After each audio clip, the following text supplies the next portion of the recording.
Muslim also narrated, yeah, that no Muslim man dies, but Allah causes a Jew or a Christian to enter the fire in the stead. Umar ibn Abdul Aziz asked him to swear by Allah, besides whom there is no other God, 3 times, that his father narrated that to him from the Prophet ﷺ, and he swore to him. Yeah. Another hadith for Ibn Majah, class Sahih, there is no one among you who does not have 2 abodes, the abode in paradise and the abode in hell. And if he dies, he enters hell, and the people of paradise inherit his abode. That is what Allah says, and these are indeed the inheritors. So ransom, Imam Nawawi, rahimahullah, yeah, one of the scholars of Islam, ransom says, ransom means salvation and sacrifice. What this hadith means is that which is mentioned in the hadith of Abu Hurairah. Everyone has an abode in paradise and an abode in hell. If the believer enters paradise, the believer in hell will take his place, because he deserves that due to his belief.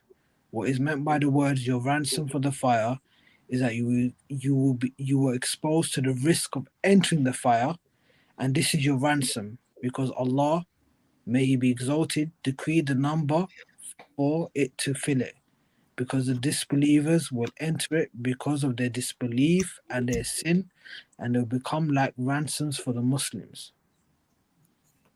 That's just some explanation by some guy, isn't it? No, it's true, because every accountable person it's true, because the guy said so. And a place in hell. Yeah, but this is the reasoning. Whoever believes truly, his place in place in paradise. Quran. This one who does not believe the Quran, man's just interpreting something. Yeah. How many Can I reply? No.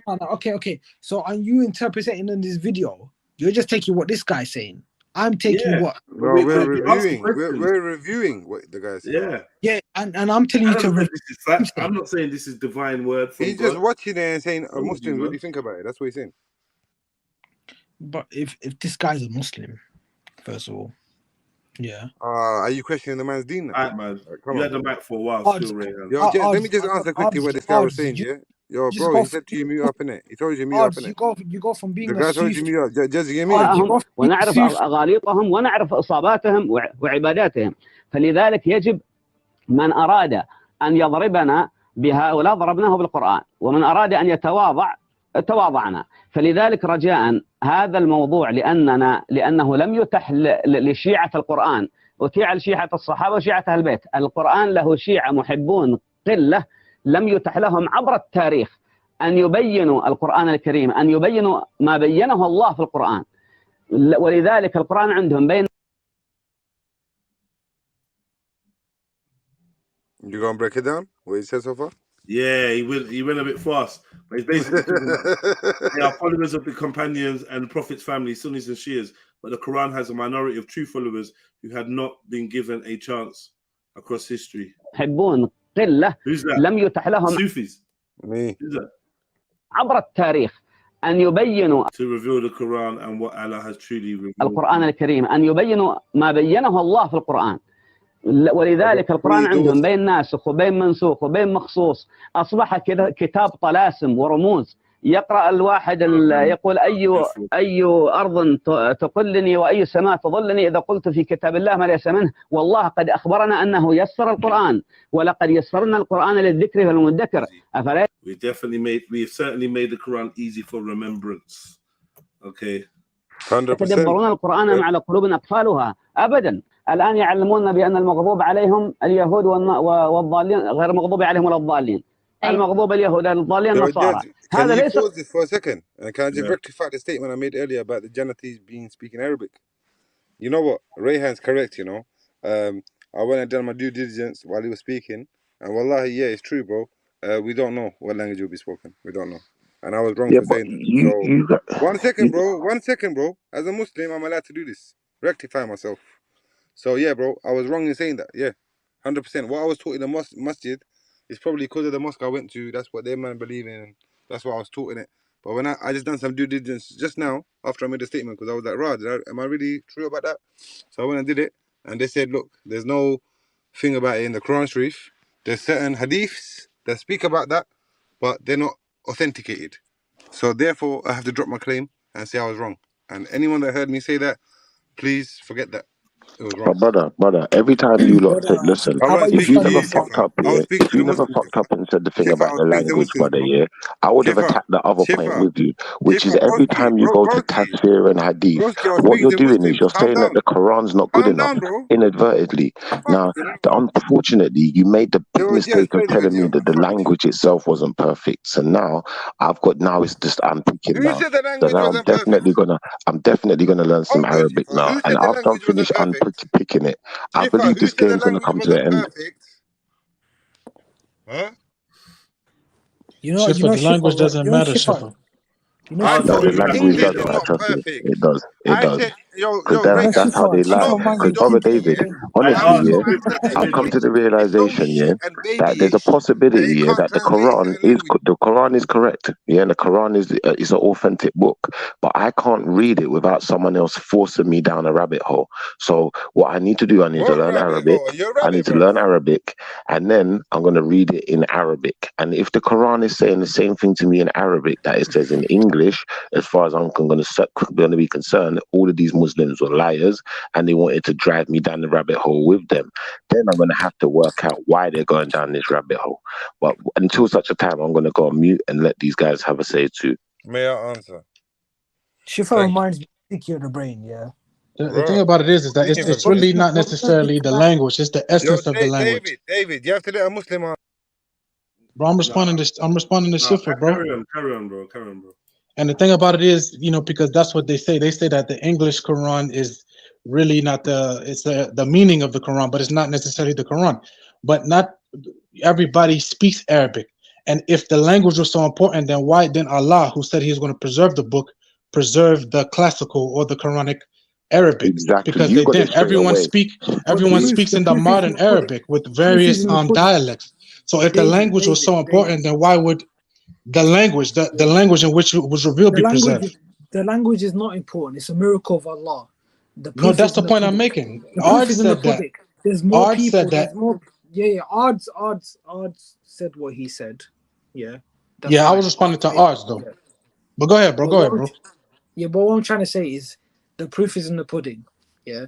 And many people that have converted to Islam all across the world, they know the Arabic language. They've learned and studied the science of Arabic language more than any other language. There's people, if you burnt the whole Quran today, they can reproduce it. That's what it means by preserving the Quran. They can preserve it and rewrite it to its letter. There's people that if they make a mistake, there's someone else behind you that will correct you.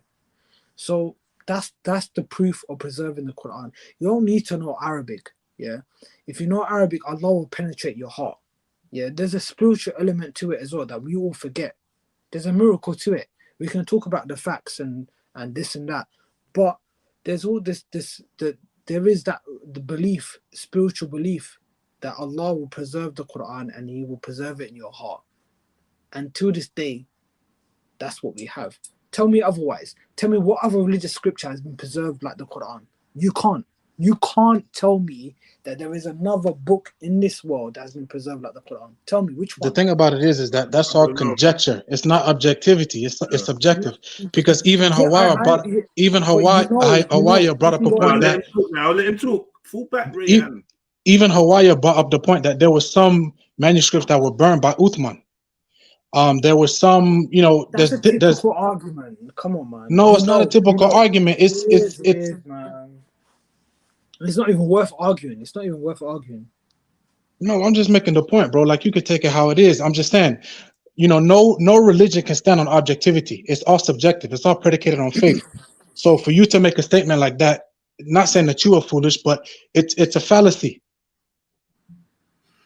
Because if we really do the due diligence of the history of the compilation of the Quran, the revelation, all of it will fall on its face. It's only now. Uthman only burnt the Quran because there were different dialects within the tribes. Even today, we study those dialects.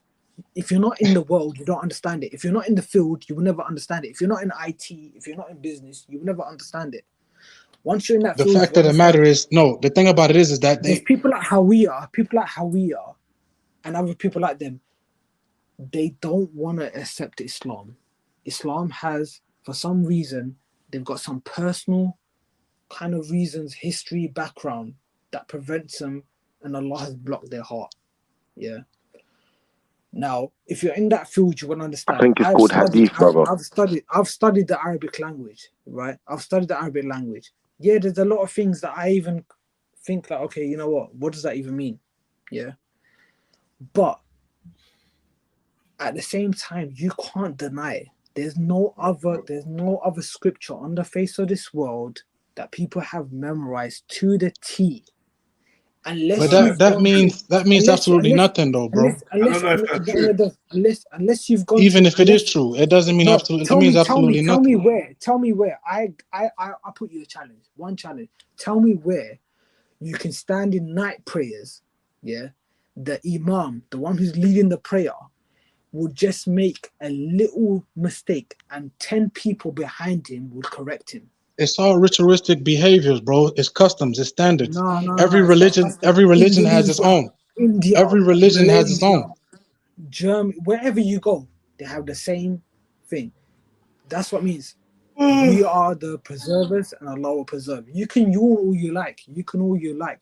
This is why you have a problem with Islam. This is why you have a problem with Islam. Because who said I had a problem with Islam? No one said they had a problem with it, brother, but you're not the preservers. You're the tasfirs, and you're the hadiths. You're not the preservers. But preservation is not making additions and telling people, brother, listen, preservation is not making additions and telling people how to read a book. Preservation is the book is written, it is what it is. People can pick up the book, they can read it. It's perfect, right? It's perfect. No one can't misinterpret perfection, can they?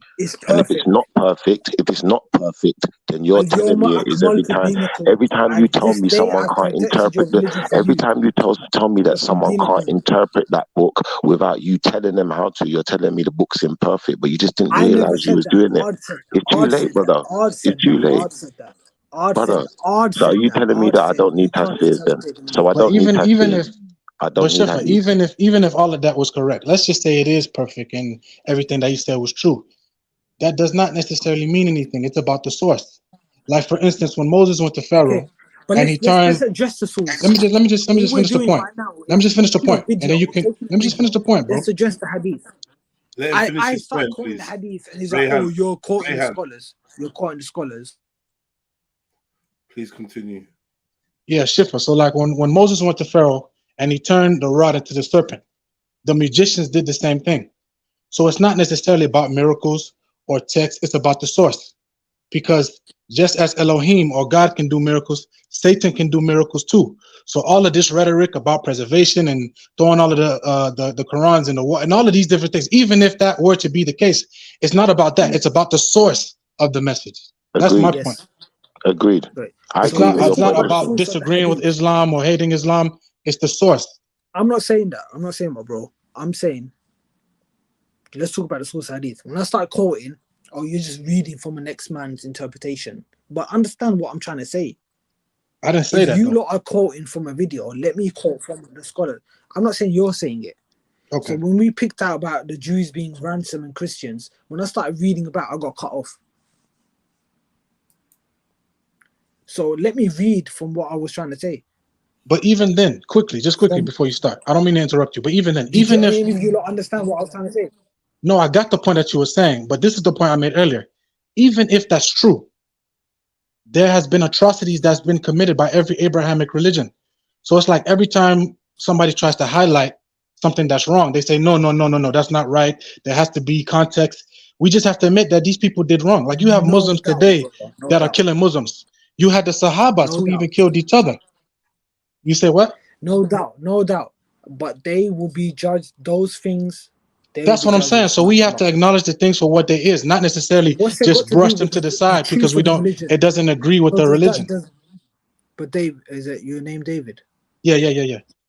Does that negate the truth of the religion? That's not the point that I'm making. That's actually what I'm trying to say, because you always refer back to the text. The text doesn't say this, but what I'm saying is whether the text says it or not, these atrocities are being committed. I mean, put the text aside. put the laws, the commandments, put all of them aside. These atrocities, whether Jews, Christians, Muslims, these things, they have happened. They happen And now we're supposedly to be guided by these divine religious texts. So when Allah whether it's the Torah and the Tanakh, whether it's the Brit Hadesh, the New Testament, or whether it's the Quran, these divine texts that people supposedly are supposed to. David, go ahead, so bro. when Allah talks about the sanctity of the Jews and the Christians, he talks about the treaty that they broke. Yeah, and those same Jews and Christians will be responsible for the treaty that they broke. It don't talk about the Jews and Christians now, because we know that's a whole different thing, whole different atmosphere, whole different environment. Allah talks, and it's in context, and it's like even what Stax mentioned, Babun Nuzul. Yeah, the verses that were revealed in their context for that specific, and even now. Wait, hold on. To that point that you made. Wait, hold on. You could bring. Hold on to the point that you made about the treaty. To the treaty. You could bring Ibn Kathir. You could bring Ibn Kathir, Ibn Taymiyyah. They all say the same things. These are the Jews and Christians that broke the treaty, and they continue. Okay, to that point, can I ask you a question? So, do you mean that all of those people that died, did they all die because of treaties that were broken throughout all the history? No. So it's an invalid point, bro. The point is invalid. No, it's an invalid point, bro. You read the verse, and you say that's it, but you don't understand what context it's coming in. It's talking about we're not speaking about specifics though. So what you want to push is that Jews and Christians today, for many years, the Jews and Christians have lived peacefully under the rule of Islam. What genocide are you talking about? I didn't say genocide. I said atrocities. It's not just. My brother, what atrocities? What atrocities have the Muslims committed against the Jews and the Christians? Slavery. Listen, bro, you have Muslims that killed each other. What you think they were going to do to the apostates? Not the apostates, the non-believers. This is the point I'm trying to make. Were there peaceful times? Were there peaceful eras? Of course, bro. But we have to stop painting this narrative that this religion is such a beautiful religion. Islam is such a beautiful religion. And I'm not necessarily talking about the religion in and of itself. It's more so the people, the followers of the religion, the adherents to the faith. It's their behavior. Statistically, because you keep going back to hadiths, and that's not what I'm talking about. Because regardless of what they said, statistically, Muslims around the world are being killed. So what? Only Muslims? Where? Not just only Muslims, but if you look at it as a whole, those that just mark Christianity and Judaism on their application, most people that are being killed for their faith are Muslims. No, the same thing is happening to Christians. The same thing is happening to Jews. But I'm not trying to. I'm not trying to highlight people's suffering or who has it worse. You know what? Statistically, we need to prove that. Let's bring up the statistics. Okay, no, it's okay, bro. It's okay, because that's not even the argument I was making. Not necessarily an argument, but the point that I was making. But you don't have to even go there. You could just go back to the hadith. I explained the hadith. Yeah, but brother, you just said I don't need hadiths. Then you go back to hadiths. It's like you're back and forth. You're not sure where you're at. And like I said, if I need hadiths, the Quran can't be perfect. Because if the Quran's perfect, I don't need nothing. I think you were speaking to odds when it came to that. I didn't say all I need is the Quran. I never said that. That's a good point about the hadith, though. If the Quran's perfect, I don't need hadiths. I don't need tasfirs. I don't need no one to tell me nothing because the Quran's perfect. Unless you're telling me the Quran's imperfect and now you want to throw hadiths in my face. Now you are one of the men who attested to hadiths. You said, no, you have to accept all the hadiths. And now you're telling me I don't have to accept them. So it's like you're confusing yourself with odds. Are you younger odds? Are you his little bro? I don't talk to me.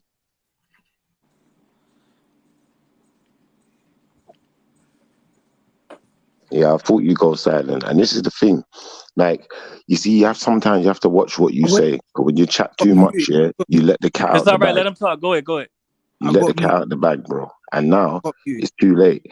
Like I said, the Bible You don't need someone to read it for you. You don't need someone to tell you that this word means this version of the word. You don't need someone to do that. Everything's translatable. With the Quran, it seems to be different. And now you've got an issue of imperfection. And I'd like to see how you're going to combat that issue and, maybe overturn my reservations, but I can't see it happening. But Shifa, what is more important, the essence of the message or the word for word translation or the translation of the text? I think both are important, but I think ultimately for me to if you expect me to take something seriously, say that, like, for instance, you brought me the Bible, you say, all right, this is the word of God, but then you say to me, the words aren't what they say on the paper. The words mean something different to what it says on the paper for this reason. I'm going to have to assume that this book's not perfect. And therefore the word of God is not perfect. Now, if you're telling me the word of God is perfect, then you just fucked up big time. Because you threw all this tasfir in my face. You threw all this hadith in my face. Then you threw Arabic in my face and said, oh, you can't even translate certain words into English properly, and came with all your nonsense to try and bewilder me, not knowing that you was putting yourself under pressure. And once you put yourself under pressure, all I'm going to do is look for the pressure point. It's like playing Kung Fu. And now you're immobilized. You can't move. I don't know what to do. And I know, and I'm not trying to disrespect when I ask this. I know that some Muslims say that the Quran is perfect. Do they, and I'm asking the Muslims on the panel, do you believe that the hadiths are also perfect? Well, that's a silly question because we know what they're going to say. You got to throw some of them in the bin. So it can't be perfect. But even then, when they talk about perfection, what do they mean by perfection? That's what I would like to know. Because you have to consider diacritical marks. You have to consider, like, for instance, chapters like surahs and ayats, and all of these are man-made constructs. Like, Allah didn't say, okay, this is chapter X, this is chapter Y, this is chapter Z. People came, it's the same thing with the Bible. They say this is chapter 1, chapter 2, and they put these points and put these breaks. So man's hands is written all over these divine texts. The only thing that God himself did was write on the tablets of stone, and that was to Moses. And that particular tablet was put in the Ark of the Covenant. That's the only thing. All of the rest of the revelations, they were all written and handled by men. But please, say that God, go ahead. Say God wrote the tablets. The reason I brought up the hadith with a pen is because with his hand, the finger, it's the finger of God. It's in the Torah. That's the only thing that God did directly. All of the rest of the revelations, whether it's the Torah, the Tanakh, the Brit Hadith, the New Testament, the Quran, all of it is man.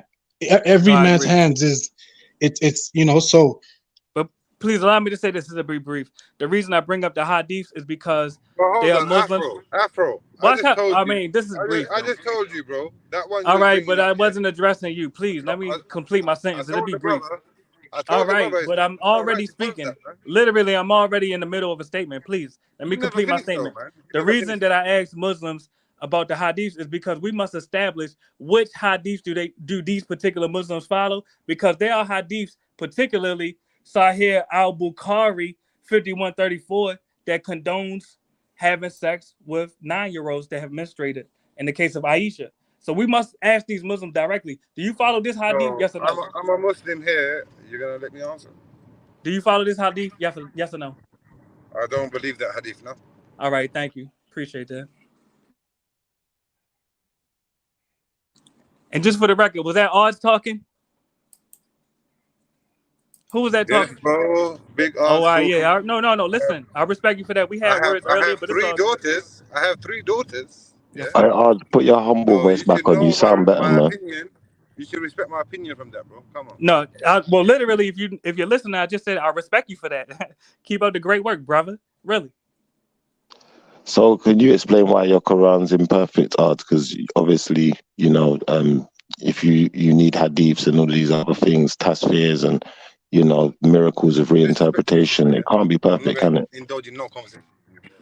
Is that how you lot are gonna get beat up today? Because you see, when I start throwing uppercuts here, it's knockouts, isn't it? هذا تفكيرهم وعنصرياتهم. المغضوب عليهم هم كل من غضب الله عليه في القرآن يجب أن يدخل ضمن المغضوب عليهم، وكل من وصفه الله بالضلال في القرآن يجب أن يدخل ضمن الضالين. هم أهل الحديث أخسروا يعني جعلوا القرآن مصدر ثانوي جدا وإن تشدقوا به. ولذلك عندما سألته عن حرية لا إكراه في الدين قد تبين رشد من الغي، تلكأ أو ما حاول يقول هل المرتد المسلم الذي شك أو رجع عن دينه هل يقتل؟ وقد قال الله لا إكراه في الدين قد تبين رشد من الغي، وقال ومن يرتد منكم عن دينه فيموت وهو كافر فأولئك لهم أجل الله عقوبة الردة في الآخرة. لم يجعلها الحدود الجنائيات في الدنيا فقط، من قتل نفسا بغير نفس أو فساد في الأرض أو البغي. أما المرتد هذا أدخلوها الفقهاء لأن السلطات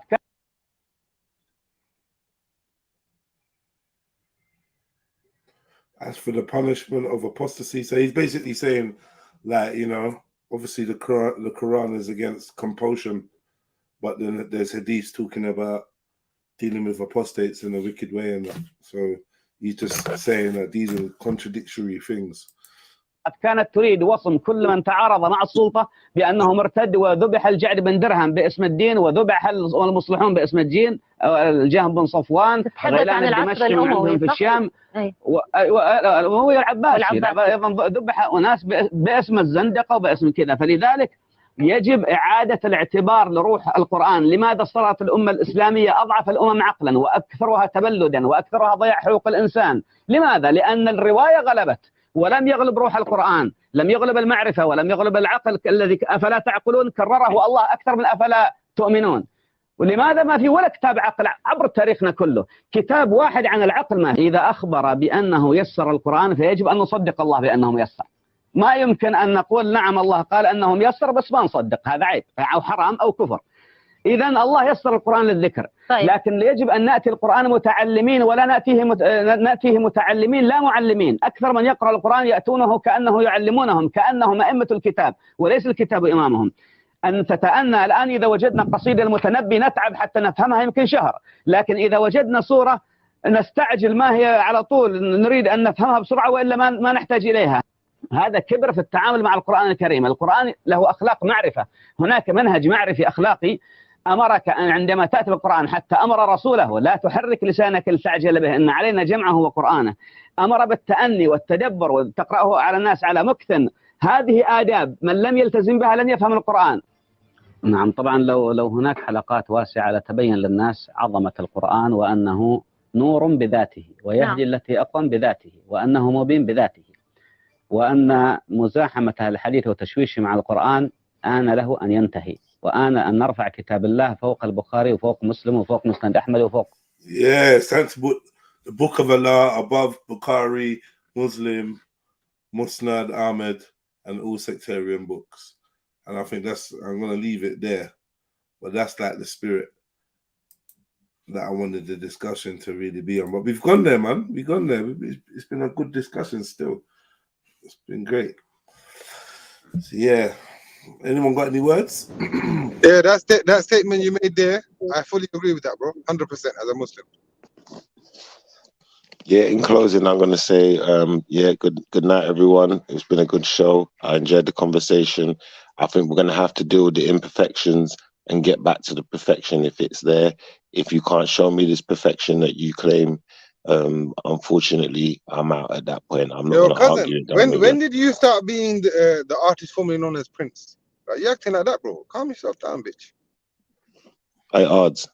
You see what I'm going to say to you, yeah? Get some ice for your eye, yeah? Because your head bust up. Pause.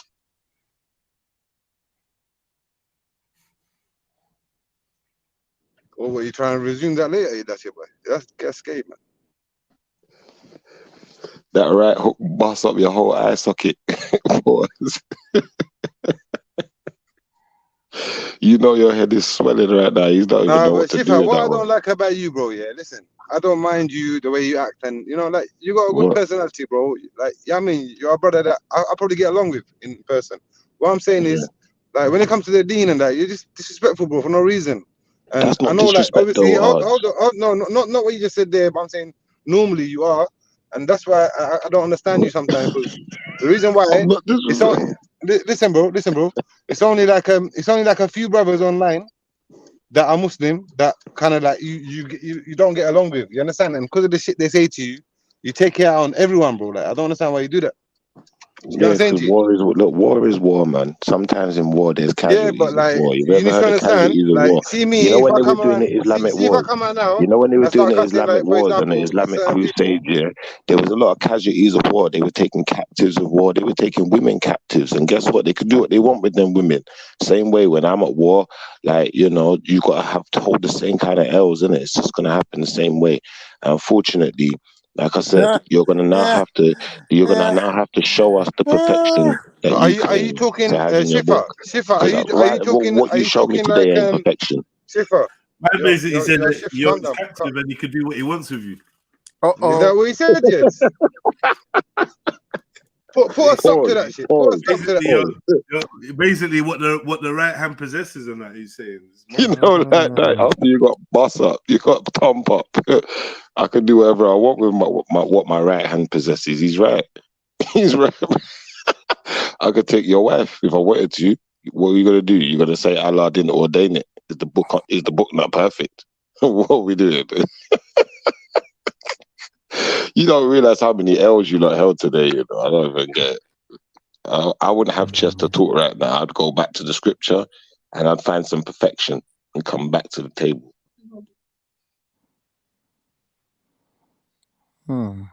Maybe get an eye patch. Pause.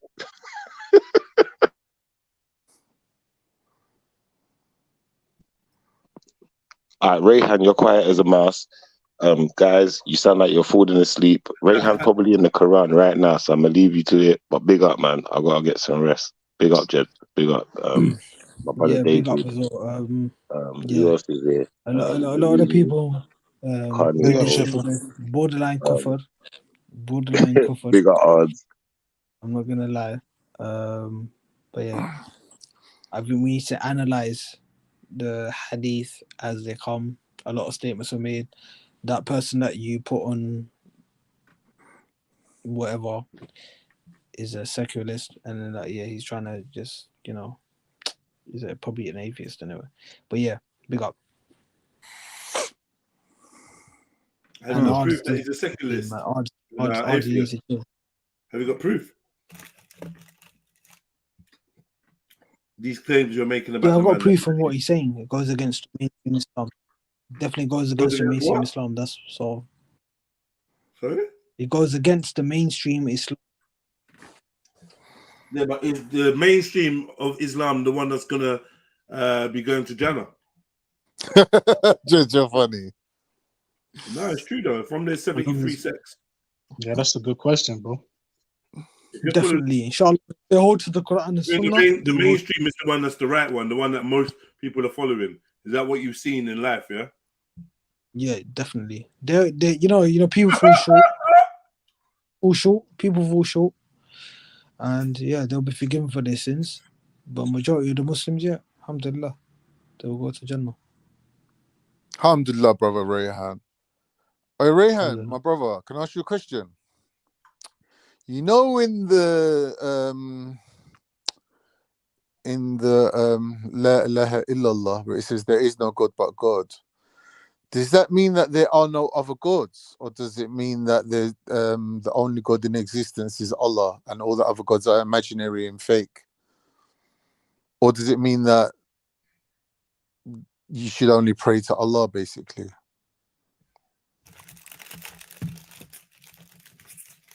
Rayhan, you there? Yeah. Is he not there? Yeah, bro. Yeah. What's your thing, man? What's your tafsir on La ilaha illallah? Yeah, so the shahada is an interesting statement, because grammatically as well, illallah, if it takes a fatha after that, it negates anything before it. Right. Exception, yeah. So illallah, it means there's no other deity except Allah. And the In Arabic language existence. in existence. There's no. So do angels? Sorry, Ryan. Does angels class as deities? Because you know the Yahud and them not pray to the angels and try to manipulate reality through that mechanism. They don't pray to the angels. That's just false, bro. Sorry, bro. No, the angels are not. The Yahud don't pray to the angels. Where you get that from? Sorry, bro. The I'm angels speaking to Rayhan, bro. Sorry, bro.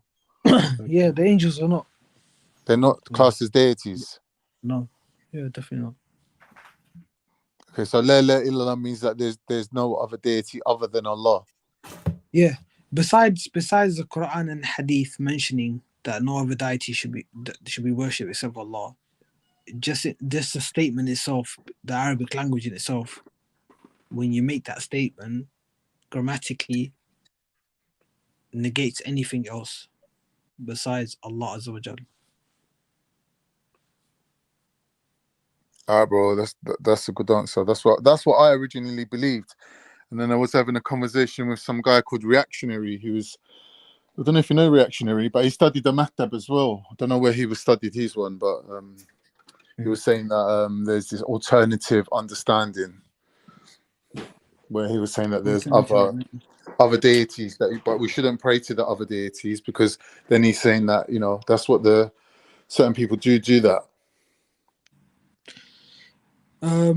So La ilaha illallah, it comes with a fatha at the end. So a lot of the if the exception. Wait, when would you chat into Reactionary come? This is going back a good before the badges were given out. Oh, and you said he studied where? And the Maktab, like in a religious school. Is it? Okay. Mm-hmm. Yeah, I mean, yeah.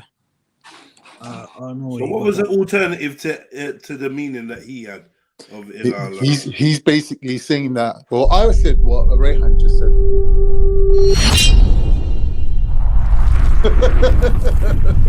You little wanker.